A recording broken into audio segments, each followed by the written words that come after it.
Hello everyone, study today with Viplav YouTube channel में स्वागत है। आज हम डिस्कस करेंगे JCERT द्वारा जारी किए गए सेकंड टर्मिनल एग्जाम 2021-22 के मॉडल क्वेश्चन पेपर सेट 3 को डिस्कस करेंगे।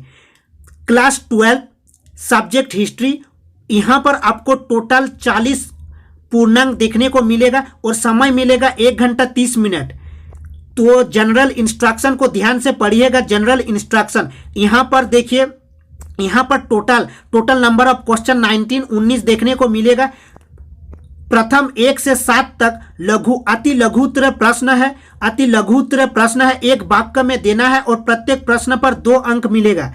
और नेक्स्ट देखिए 8 से 14। नेक्स्ट देखिए 8 से 14। अच्छा, 1 से 7 तक किन्हीं 5 प्रश्नों का उत्तर देना है और प्रत्येक प्रश्न पर 2 अंक मिलेगा और एक वाक्य में देना है। 8 से 14 तक ये लघु उत्तर प्रश्न है।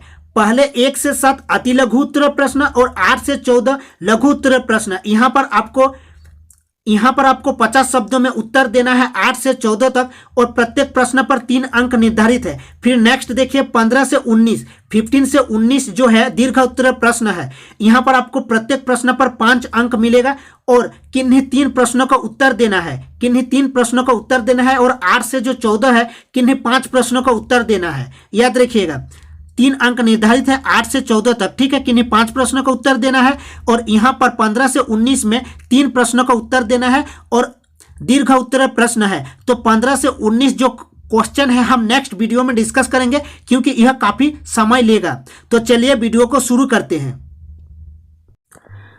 एक खंड अ है जिसमें आपको 7 क्वेश्चन देखने को मिलेगा और खंड अ में 5 प्रश्नों का उत्तर देना है और एक वाक्य में देना है। प्रत्येक प्रश्न पर 2 अंक निर्धारित है। तो चलिए डिस्कस करते हैं खंड अ को, जिसमें 7 क्वेश्चन है, ठीक है। हम 7 को डिस्कस करेंगे। आपको 5 क्वेश्चन का उत्तर देना है और एक वाक्य में देना है अति लघु उत्तर प्रश्न। खंड अ में अति लघु उत्तर प्रश्न एक वाक्य में देना है। तो चलिए प्रथम क्वेश्चन को देखते हैं। प्रथम क्वेश्चन में लिखा हुआ है, उद्देश्य प्रस्ताव किसने प्रस्तुत किया था? आंसर देखिए, पंडित जवाहरलाल नेहरू 13 सितंबर 1946 को, 13 सितंबर 1946 को। याद रखिएगा, डेट को भी याद रखिएगा, 1946। नेक्स्ट क्वेश्चन को देखिए, स्वराज पार्टी की स्थापना कब और कहां हुआ था? स्वराज पार्टी की स्थापना कब और कहां हुआ था? आंसर को देखिए, आंसर में लिखा हुआ है 1 जनवरी 1923 को चित्तरंजन दास और मोतीलाल नेहरू ने इलाहाबाद में स्वराज पार्टी की स्थापना की। याद रखिएगा 1 जनवरी 1923 और किसने? चित्तरंजन दास और मोतीलाल नेहरू ने कहां पर? इलाहाबाद में स्वराज पार्टी की स्थापना की। नेक्स्ट क्वेश्चन की ओर बढ़ते हैं। नेक्स्ट क्वेश्चन में देखिए, पूना पैक्ट कब हुआ था? पूना पैक्ट जो हुआ था वो कब हुआ था? देखिए पूना पैक्ट हुआ था 26 सितंबर 1932 को। याद रखिएगा 26 सितंबर 1932। नेक्स्ट क्वेश्चन की ओर बढ़ते हैं। नेक्स्ट क्वेश्चन में लिखा हुआ है 1857 की क्रांति का प्रतीक चिन्ह क्या था? 1857 की क्रांति का प्रतीक चिन्ह क्या था? आंसर को देखिए, कमल और चपाती। याद रखिएगा कमल और चपाती 1857 की क्रांति का प्रतीक चिन्ह था। नेक्स्ट क्वेश्चन को देखिए। नेक्स्ट क्वेश्चन नंबर 5 को देखिए। आपको प्रश्न का उत्तर एक वाक्य में देना है क्योंकि ये अति लघु उत्तर प्रश्न है। देखिए नेक्स्ट प्रश्न में लिखा हुआ है, व्यक्तिगत सत्याग्रह के प्रथम सत्याग्रही कौन थे? व्यक्तिगत सत्याग्रह के प्रथम सत्याग्रही कौन थे? प्रथम सत्याग्रही विनोबा भावे थे। याद रखिएगा विनोबा भावे प्रथम सत्याग्रही और दूसरे सत्याग्रही जवाहरलाल नेहरू। तो इस प्रश्न का उत्तर क्या है? विनोबा भावे। और अगर प्रश्न दूसरे सत्याग्रही कौन थे? जवाहरलाल नेहरू। याद रखिएगा। नेक्स्ट क्वेश्चन को देखिए, अकबर द्वारा जजिया कर कब समाप्त किया गया था? अकबर द्वारा जजिया कर कब समाप्त किया गया था? जजिया कर क्या था? याद रखिएगा, यह समस्त भारत की गैर मुस्लिम जनता से वसूला जाता था, ठीक है। तो अकबर ने इसको समाप्त किया था 1564 ई में। 1564 डेट को याद रखिएगा, अकबर ने समाप्त किया था जजिया कर। नेक्स्ट प्रश्न को देखिए, क्वेश्चन नंबर 7 में लिखा हुआ है, संविधान सभा के प्रारूप समिति के अध्यक्ष कौन थे? संविधान सभा के प्रारूप समिति के अध्यक्ष कौन थे? संविधान सभा के प्रारूप समिति के अध्यक्ष डॉक्टर भीमराव अंबेडकर थे। और इसको भी याद रखिएगा, ये जो ड्राफ्टिंग कमेटी के चेयरमैन थे वो कौन थे? B R Ambedkar. और इसको भी याद रखिएगा, फादर ऑफ इंडियन कॉन्स्टिट्यूशन, जहां पर लिखा हुआ है संविधान सभा के प्रारूप समिति के अध्यक्ष कौन थे? डॉक्टर भीमराव अंबेडकर। मतलब बी आर अंबेडकर को chairman of the drafting committee और father of the Indian constitution भी कहा जाता है। और कितना दिन लगे थे? 2 साल 11 मंथ, 2 ईयर 11 मंथ 18 डेज लगा था, याद रखिएगा, बनाने में संविधान को। प्रारूप समिति का गठन कब हुआ था? 26 अगस्त 1947। इसको भी याद रखिएगा, इस डेट को, ठीक है। नेक्स्ट पार्ट को हम डिस्कस करेंगे। पार्ट बी में लिखा हुआ है लघु उत्तर प्रश्न, ठीक है। खंड ब लघु उत्तर प्रश्न। यहाँ पर आपको 8 से 14 तक प्रश्न मिलेगा और प्रत्येक प्रश्न पर 3 अंक मिलेगा, याद रखिएगा, 8 से 14 तक। यहाँ पर आपको किन्हीं 5 प्रश्नों का उत्तर देना है और 50 शब्दों में उत्तर देना है। प्रत्येक प्रश्न को 50 शब्दों में उत्तर देना है और 3 अंक निर्धारित है और किन्हीं 5 प्रश्नों का उत्तर देना है। तो चलिए डिस्कस करते हैं। क्वेश्चन नंबर 8 को देखिए। 3 कठिया पद्धति से क्या समझते हैं? 3 कठिया पद्धति से क्या समझते हैं? याद रखिएगा, जो 3 कठिया पद्धति है वो 3/20वें पार्ट में नील की खेती करना अनिवार्य था। इसी को 3 कठिया पद्धति कहा जाता है। मतलब गोरे बागान मालिकों ने किसानों से एक अनुबंध किया था कि 3/20वें हिस्से में नील की खेती करना अनिवार्य है। तो चलिए देखते हैं। 19वीं सदी के प्रारंभ में गोरे बागान मालिकों ने किसानों से एक अनुबंध किया जिसके अनुसार किसानों को अपनी जमीन के 3/20वें हिस्से में नील की खेती करना अनिवार्य है, ठीक है, अनिवार्य था। इसे 3 कठिया पद्धति कहा जाता है। कौन? गोरे बागान के मालिकों और किसानों के बीच एक अनुबंध हुआ था। नेक्स्ट की ओर बढ़ते हैं। नेक्स्ट देखिए, कम्युनल अवार्ड क्या था? याद रखिएगा, द्वितीय मतलब सेकंड राउंड टेबल कॉन्फ्रेंस 1930 में हुआ था। 1931 में सेकंड राउंड टेबल कॉन्फ्रेंस, द्वितीय गोलमेज सम्मेलन में जो ब्रिटेन के जो प्राइम मिनिस्टर थे उनका नाम थे रैमसे मैकडोनाल्ड, ठीक है।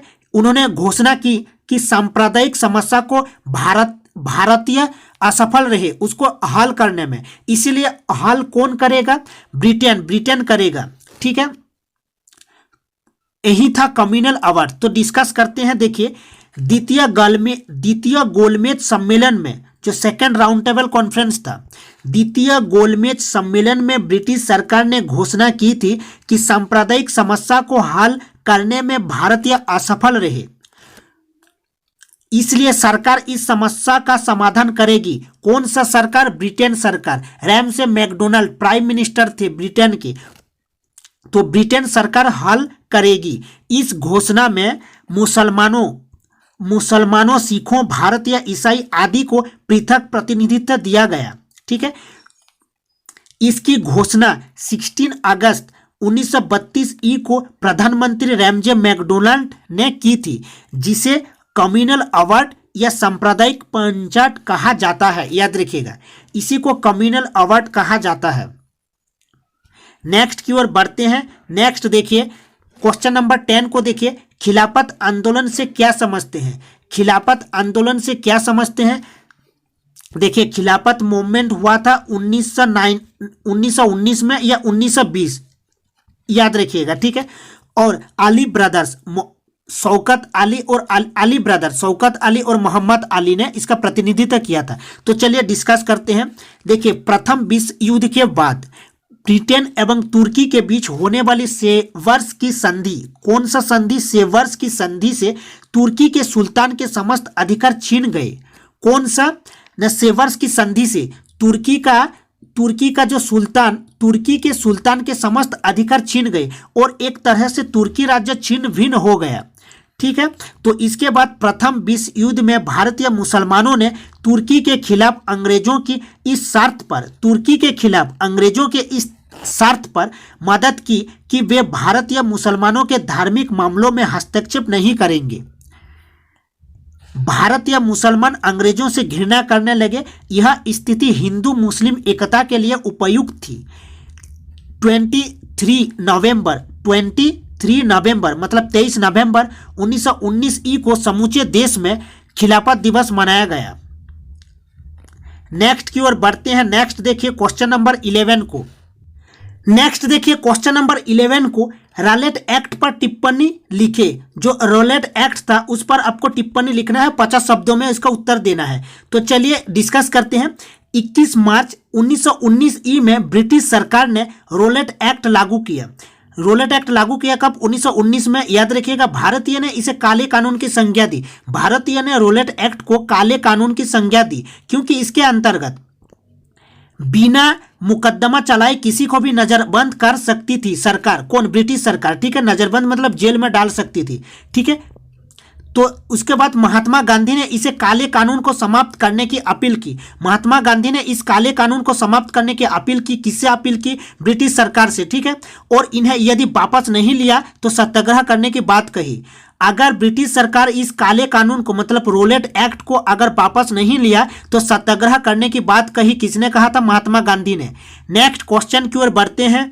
नेक्स्ट क्वेश्चन को देखिए, धान के निष्कासन से आप क्या समझते हैं? धान के निष्कासन से आप क्या समझते हैं? देखिए यहाँ पर आपको 50 शब्दों में इसका उत्तर देना है, तो डिस्कस करते हैं। भारत में धान के निष्कासन का सिद्धांत सर्वप्रथम दादा भाई नौरोजी ने 2 मई 1867 को किया था। ठीक है, कौन? दादा भाई नौरोजी ने। याद रखिएगा, ग्रैंड ओल्ड मैन भी कहा जाता है दादा भाई नौरोजी को। तो दादा भाई नौरोजी ने क्या कहे थे? सर्वप्रथम कहे थे धान के निष्कासन का सिद्धांत सर्वप्रथम दादा भाई नौरोजी ने 2 मई 1867 को लंदन में ईस्ट इंडिया एसोसिएशन की बैठक में प्रस्तुत किया। उन्होंने कहा, ब्रिटेन अपने शासन की कीमत पर भारत की संप्रदा को छीन रहा है। कौन छीन रहा है? ब्रिटेन। भारत में वसूल किए गए राजस्व का 1/4 भाग भारत से बाहर चला जाता है। कितने? 1/4 भाग भारत से बाहर चला जाता है। दादा भाई नौरोजी ने कहा था। कहाँ कहा था? India association, east India association की बैठक में। नेक्स्ट की ओर बढ़ते हैं। नेक्स्ट देखिए क्वेश्चन नंबर 13 को देखिए। क्वेश्चन नंबर 13 में लिखा हुआ है वेवल योजना। जो वेवल प्लान था वो क्या था? लॉर्ड वेवल अक्टूबर 1943 ई में, लॉर्ड वेवल अक्टूबर 1943 ई में भारत आए थे। भारत आए थे लॉर्ड वेवल। इस डेट को याद रखिएगा, 1943 में उन्होंने महात्मा गांधी को जेल से रिहा कर दिया था। महात्मा गांधी जेल में थे और महात्मा गांधी को जेल से बाहर निकाला था कौन? लॉर्ड वेवल ने। लॉर्ड वेवल ने गतिरोध समाप्त करने के लिए कुछ बातें प्रस्तुत की थी जिन्हें वेवल योजना कहा गया। नेक्स्ट की ओर बढ़ते हैं। नेक्स्ट क्वेश्चन को देखिए। क्वेश्चन नंबर 14 को देखिए। आजाद हिंद फौज पर संक्षिप्त टिप्पणी लिखे। आजाद हिंद फौज पर संक्षिप्त टिप्पणी लिखे। 50 शब्दों में इसका उत्तर देना है। डिस्कस करते हैं। द्वितीय विश्व युद्ध के दौरान वर्ष 1942 ई में भारत को अंग्रेजों के कब्जे से स्वतंत्रता कराने के लिए आजाद हिंद फौज का गठन किया गया था या Indian national army INA, Indian national army नामक सशस्त्र सेना का संगठन किया गया था। द्वितीय विश्व युद्ध के दौरान 1942 में, याद रखिएगा, अंग्रेजों के कब्जे से स्वतंत्रता कराने के लिए INA और आजाद हिंद फौज का गठन किया गया था। इस फौज का गठन जापान में हुआ था। कहां पर हुआ था? जापान में हुआ था। इसकी स्थापना भारत के एक क्रांतिकारी नेता रासबिहारी बोस ने टोक्यो जापान में की थी। किसने किया था? रासबिहारी बोस ने किया था। तो ये थे इंपॉर्टेंट क्वेश्चन। ठीक है, तो मिलते हैं नेक्स्ट वीडियो में। तब तक के लिए बाय बाय, टेक केयर।